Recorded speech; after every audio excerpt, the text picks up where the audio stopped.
Inside the left pocket of Raymond Arthur Price's only pair of jeans, the dark blue Wranglers he had been wearing for 11 consecutive days because they were the only pants he owned, there was a sandwich bag with 3 sugar packets and a plastic spoon. Not a sandwich. Not a granola bar. 3 sugar packets, taken from the counter of a gas station on Fulton Industrial Boulevard in Atlanta, Georgia, and a plastic spoon, taken from the same counter. Because on the nights when his 2 children, Destiny, age 9, and Isaiah, age 5, said their stomachs hurt too much to sleep, Raymond would tear open a sugar packet, pour it onto the spoon, and tell them it was medicine. "This is the kind that makes your tummy feel better," he would say. And Destiny would take it from his hand and put it on her tongue and close her eyes and swallow. And Isaiah would take his and do the same thing, and they would fall asleep in the back seat of the 2004 Dodge Caravan that had been their home for the past 47 days. And Raymond would sit in the driver's seat and stare at the empty parking lot of the church where they parked every night and wonder how many more sugar packets he had before his children figured out that the medicine was not medicine and the van was not a camping trip and their father was not fine. Raymond carried that sandwich bag onto the stage of Family Feud on August 9th, 2019, scored 199 on Fast Money, 1 point short of the $20,000 that would have put a deposit on an apartment and food in his children's mouths. And when Steve Harvey read the number, Raymond looked at Steve and said 9 words that would be heard by every country on earth. "I'm playing for my kids' first real meal in days." Steve Harvey took 1 step backward as if the words had physically hit him. His hand went to his chest, his mouth opened, and no sound came out. And then Steve Harvey, a man who slept in a car for 3 years, who ate from garbage cans, who knows the specific taste of hunger that Raymond Price was describing, said 5 words so quietly that the boom operator had to boost the gain to capture them. "I know exactly this feeling."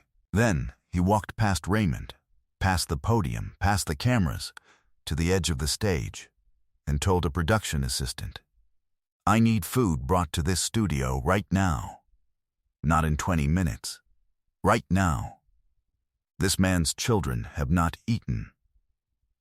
What happened in the next 41 minutes would become the most watched, most shared, and most emotionally devastating moment in the history of American television. It was August 9th, 2019, a Friday afternoon, and the Family Feud studio was humming with the bright, manufactured energy of a summer taping block. Lights running hot, music punching through the speakers between setups. An audience of 300 settling into their seats with the expectant buzz of people who had come to laugh. Steve walked out in a navy suit, already loose, already working the room, pointing at a kid in the 4th row wearing an oversized Family Feud t-shirt and telling him he looked like the show's biggest fan. The audience was warm. On the left side of the stage stood the Price family: Raymond, his sister Angela, his cousin Darren, his co-worker from a temp agency named Terrence, and his neighbor from the church parking lot, a retired school teacher named Mrs. Gloria Haynes, who had been leaving bottles of water on the caravan's windshield every morning for 3 weeks. 5 people in matching dark green shirts. On the right stood the Nakamura family from Portland, a lively group of 3 sisters and their parents who had turned the trip into a family vacation and were radiating the easy, unworried energy of people for whom this was entertainment and nothing more. Steve introduced both families. When he reached Raymond, he paused. Something in Raymond's face, a thinness, a hollowness around the eyes, the particular kind of stillness that belongs to people who are conserving energy because they don't have enough of it, made Steve look at him for an extra beat. "You doing all right, brother?" Steve asked. Raymond smiled, a practiced smile. A performance smile, the smile of a man who has been saying "I'm good" for 47 days, and said "Yes, sir," ready to play. Steve nodded and moved on. He did not see Raymond's hand slip into his left pocket and close around the sandwich bag. He did not see Angela watching her brother's hand with the tight, controlled expression of a woman who knows what is in that pocket and cannot say a word about it on national television. But the real story hadn't even started yet. Raymond Arthur Price was 33 years old and had been homeless for 47 days. Before that, he was a machine operator at a plastics manufacturing plant in Macon, Georgia, earning $38,000 a year. He rented a 3-bedroom apartment on Riverside Drive.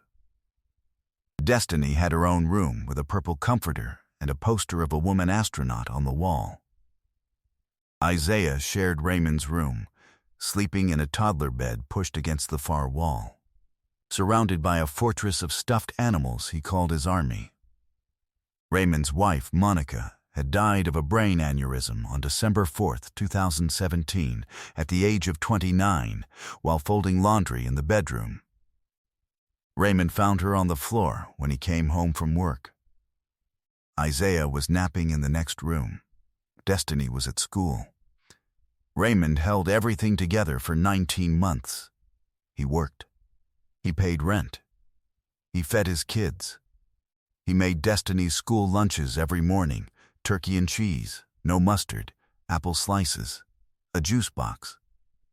He drove Isaiah to daycare and picked him up, and made dinner, and gave baths, and read bedtime stories, and checked homework, and washed clothes, and paid the electric bill, and the water bill, and the insurance payment, and did all of it with the mechanical, unblinking efficiency of a man who understood that if he stopped moving, he would fall apart, and there was no one available to put him back together.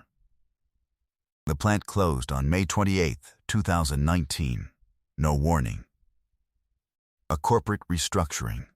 147 employees laid off. Raymond received a severance of $2,100, 4 weeks' pay. He applied for unemployment. The claim was denied because the plant closure was classified as a voluntary separation by the employer, and a paperwork error listed Raymond as having resigned rather than being laid off. He appealed. The appeal process, he was told, would take 6 to 8 weeks. 6 to 8 weeks.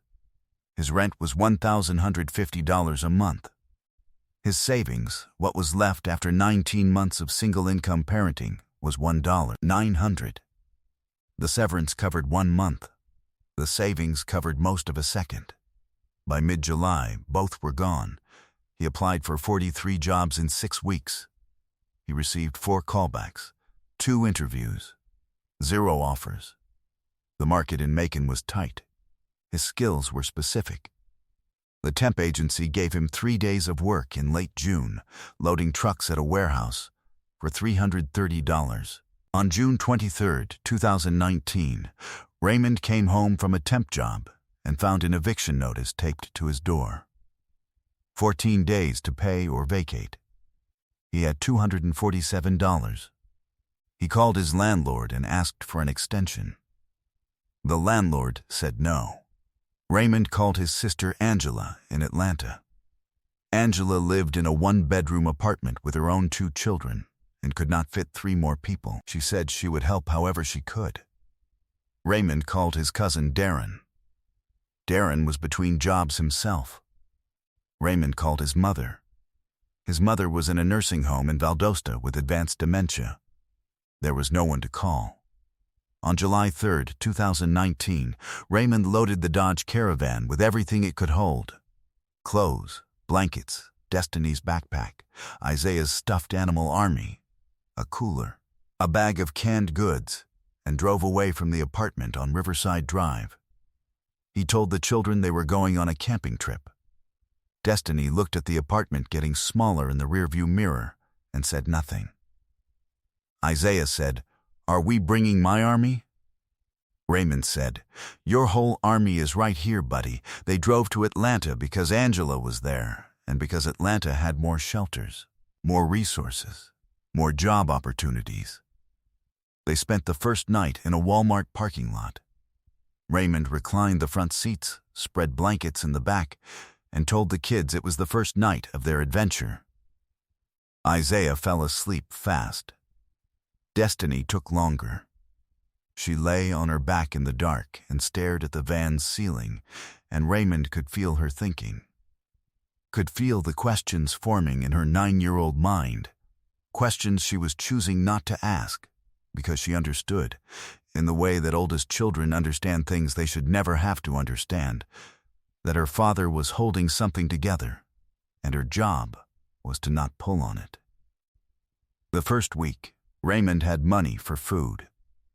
McDonald's dollar menu, gas station sandwiches, canned goods heated on a portable stove he bought for $14 at a thrift store. By the second week, the money was thinner.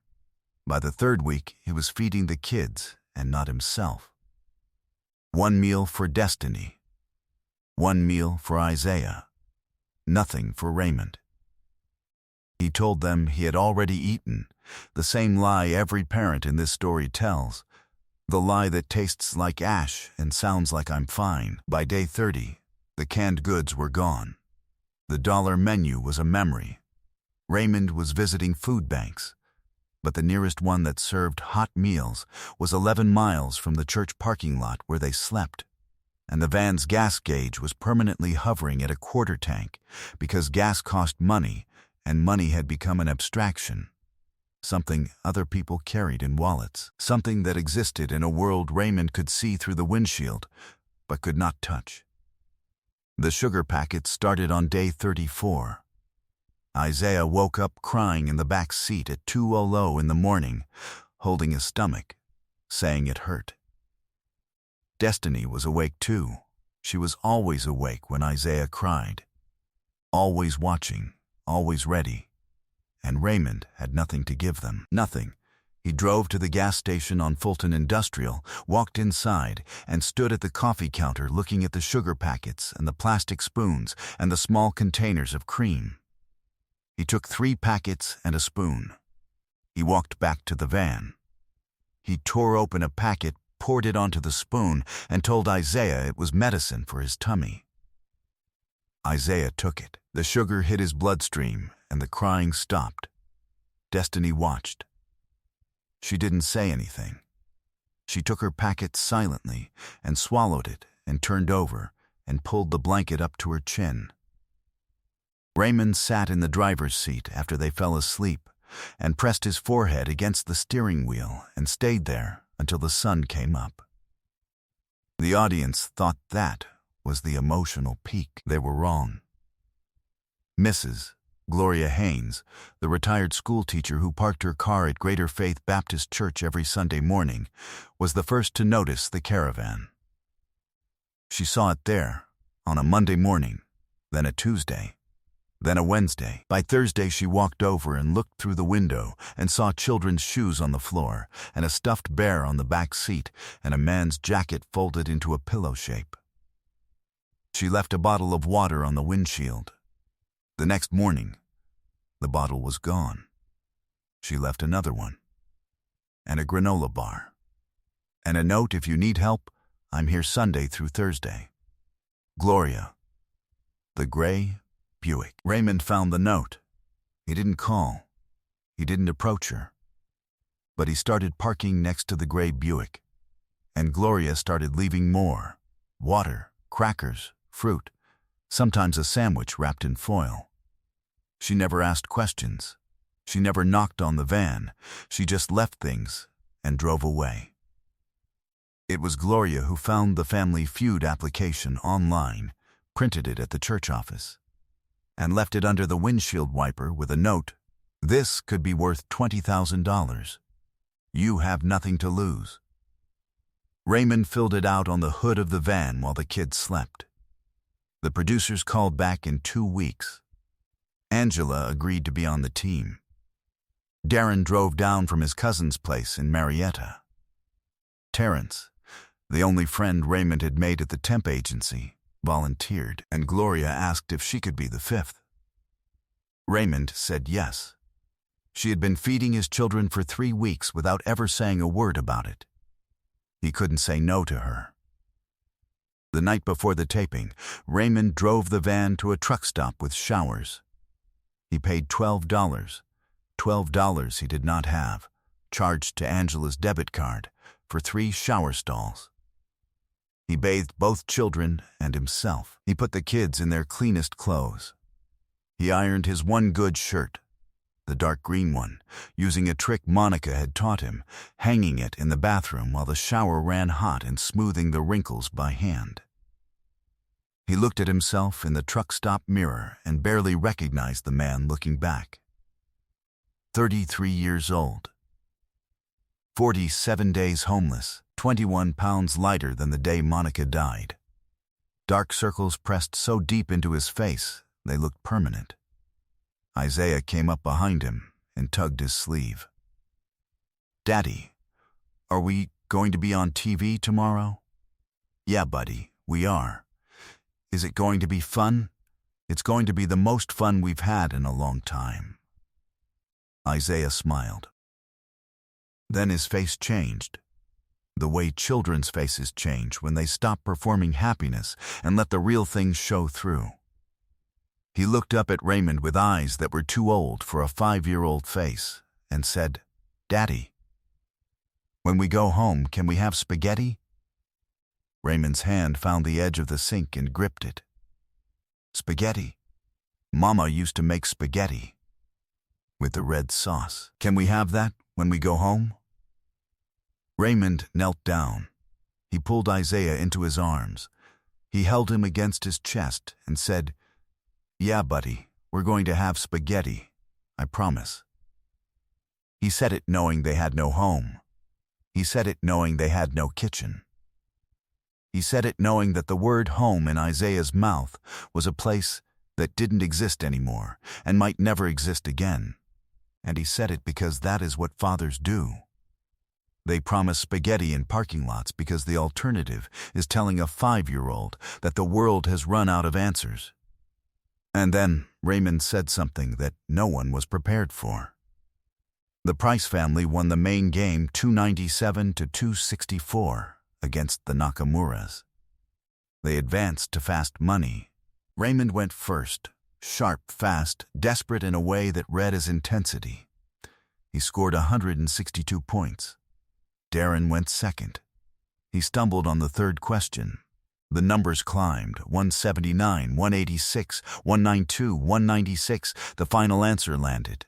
199, 1 point. The music played. Darren dropped his head. Angela grabbed the podium. But Raymond stood still. His hand was in his pocket, fingers wrapped around the sandwich bag with the sugar packets. He stared at the board, 199, and then he turned to Steve. Steve was reading the card. He looked up. Their eyes met.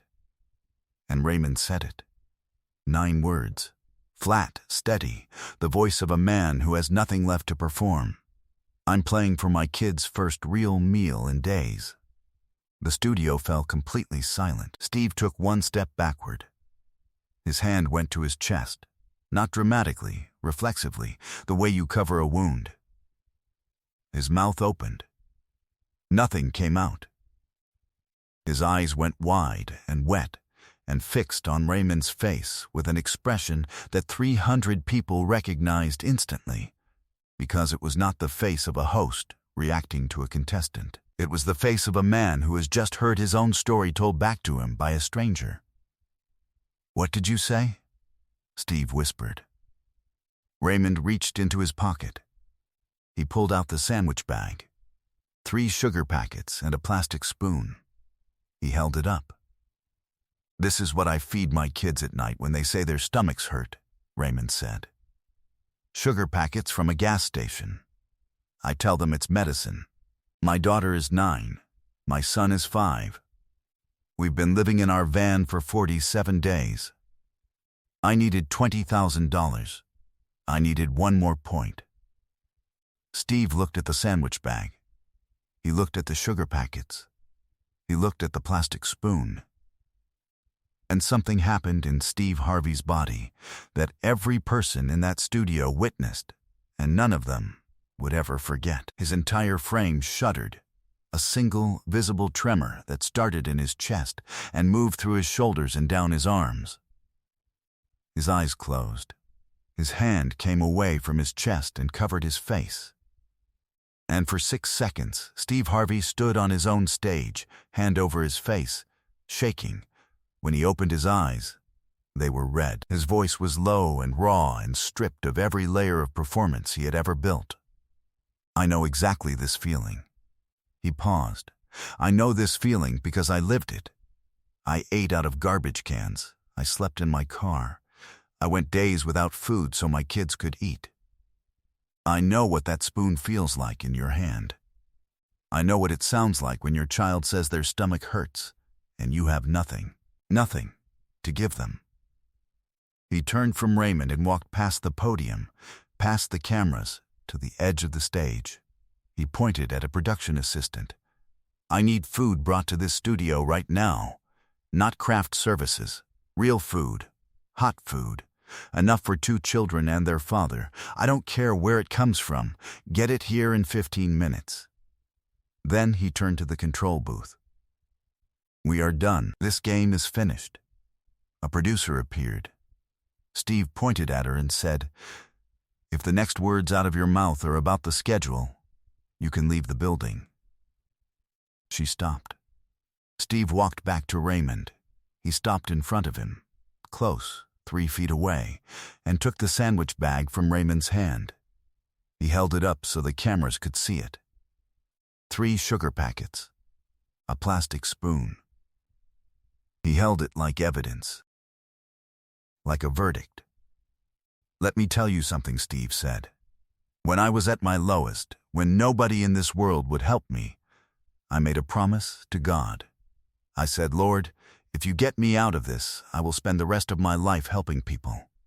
I will never let another man stand where I stood if I have the power to stop it.' That was 25 years ago, and today, God put you on my stage to remind me why I made that promise." Steve pulled out his phone. 300 people gasped. "Marjorie, it's me. I need you to listen. I have a father here. His name is Raymond Price. He has 2 children. Destiny, 9, and Isaiah, 5. They've been living in their van for 47 days. His kids have been eating sugar packets at night because he doesn't have food. I need you to call the Marriott on Peachtree, the one we use, and book a suite. 3 beds. Tonight, charge it to us. Then I need you to call William at the foundation and tell him I need an apartment in Atlanta. 2 bedrooms, ground floor, family-friendly neighborhood, secured by end of next week. First 6 months rent covered. Deposit covered. Furniture included. Can you do that?"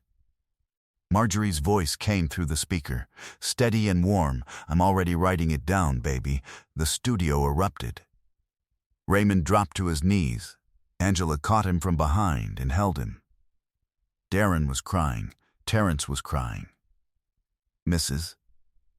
Gloria Haynes, the retired schoolteacher who had left water bottles on a windshield without ever asking a question, was standing at the edge of the family cluster with both hands pressed against her mouth and tears streaming into her collar, shaking her head slowly back and forth as if she could not believe that the man she had been quietly feeding for 3 weeks was about to be fed by the entire world. But Steve wasn't done.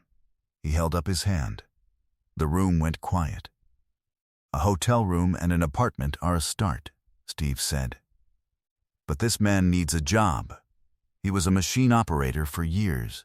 He's skilled, he's experienced. And he was laid off because a corporation restructured and his unemployment was denied because of a paperwork error." Steve pointed at the camera. "I want to talk to every employer watching this right now. This man wants to work. He has always worked. The system broke. He didn't. If you have a position for a machine operator in the Atlanta area, you contact the Harvey Foundation. His resume will be there by Monday." The audience was on its feet. Raymond was still on his knees, Destiny's name on his lips, Isaiah's name on his lips. Both names coming out in a breathless, broken whisper because his children were the only words he had left. He wasn't finished. Steve walked across the stage to the Nakamura family. They were holding each other. Yuki Nakamura, the mother, was crying so hard her daughters were holding her up. The father, Ken, stepped forward before Steve could speak. His voice cracked on the first word. "My parents came to this country with nothing," he said. "They were hungry. They were afraid. They fed us before they fed themselves, just like this man." He looked at Raymond. "Everything we won today, for your children." Steve pressed his handkerchief against his face. He turned away. His shoulders moved for 12 seconds. When he turned back, his voice was barely above a whisper. "Both families win today. Both. Full prize. Both families go home with something. Because on this stage today, nobody goes hungry." The food arrived 17 minutes into the stoppage. A production assistant carried in 2 plates of hot chicken, rice, green beans, and cornbread from a restaurant 3 blocks from the studio. Steve took the plates himself. He walked them to Raymond. "These are for your kids," he said. "Not craft services, not a snack. A meal. For Destiny and Isaiah. You give these to them tonight." Raymond took the plates. He held them the way a man holds something holy. His hands were shaking so hard the forks rattled against the ceramic. What came next shocked even his own producers. Steve picked up his phone one more time. Speaker on. "I need a fund set up by Monday. The Sugar Packet Foundation. For any family in America living in a car, a shelter, or on the street with children who do not have consistent access to food. Starting balance, $500,000. I'll match every dollar donated up to $2 million. He looked at the sandwich bag, still in his hand, the 3 sugar packets and the plastic spoon, and held it up to the camera one more time. "This," he said. "This is what a father's love looks like when the world has taken everything else away. Sugar packets and a spoon. Medicine for his kids' stomachs. That's what he had. And it was enough to keep them alive. Because he made it enough." The taping ran 68 minutes past schedule. Every member of the crew stayed. Nobody clocked out. The production coordinator later said it was the only taping in the show's history where the network called the studio, not to complain about the delay, but to ask if the family needed anything.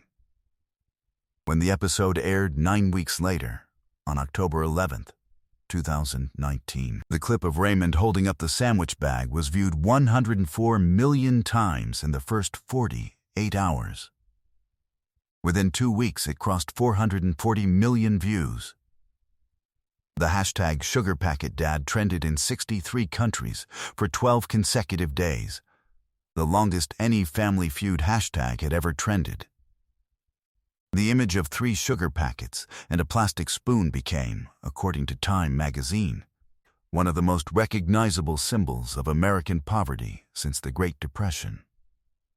Food banks across the country reported donation increases of up to 300% in the weeks following the broadcast.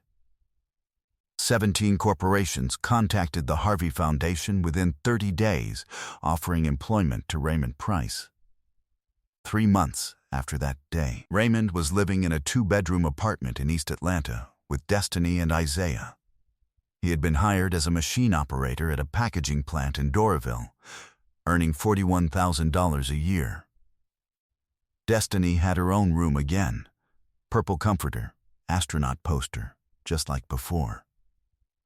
Isaiah's stuffed animal army was arranged along the far wall of the room he shared with his father, exactly the way he had arranged them in the apartment on Riverside Drive, exactly the way they had been before the van, before the parking lot, before the sugar packets. The first night in the apartment, Raymond made spaghetti, red sauce, the recipe Monica used to make, written on a note card in her handwriting that Raymond had kept in his wallet since the day she died. Destiny set the table. Isaiah sat in his chair and watched the pot on the stove and said, "Is it real spaghetti, Daddy?" Raymond said, "It's real spaghetti, buddy," Isaiah said. "With the red sauce?" Raymond said, "With the red sauce."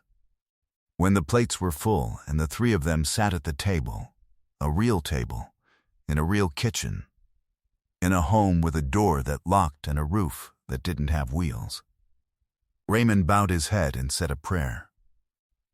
He thanked God for the food. He thanked God for the apartment. He thanked God for Steve Harvey and Mrs. Gloria Haynes and the Nakamura family and every person who had donated to the foundation.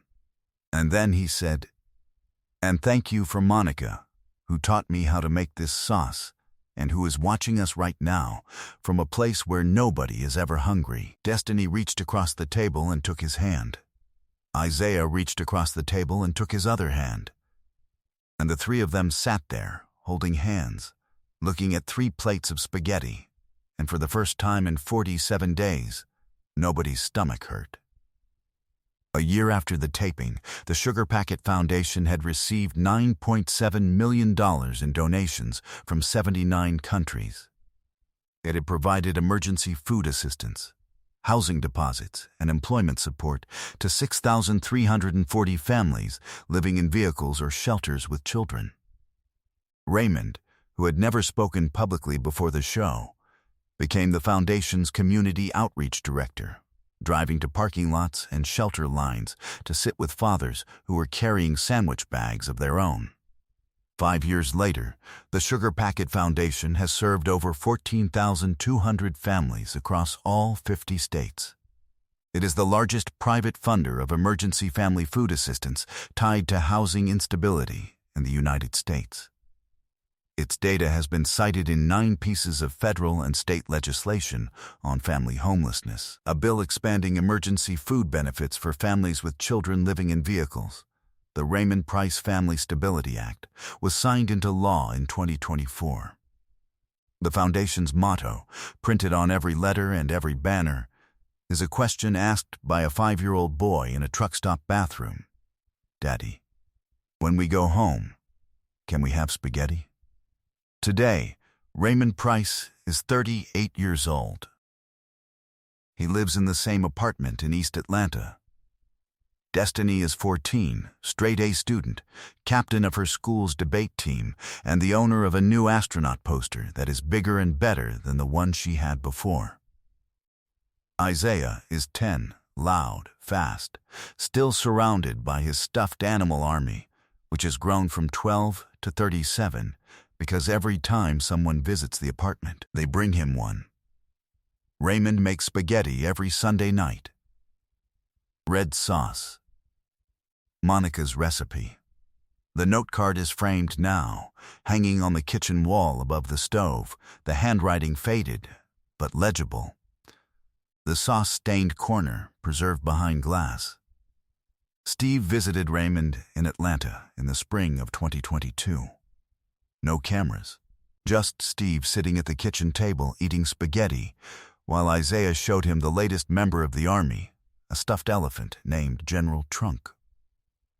Steve held the elephant solemnly and said, "This is a fine soldier." Isaiah said, "He's the bravest one." Steve looked at Raymond over Isaiah's head, and something passed between the two men that neither of them said out loud. A recognition. A knowing, the shared understanding of 2 men who have slept in vehicles and fed their children whatever they could find, and carried the kind of shame that lives in the body long after the crisis is over.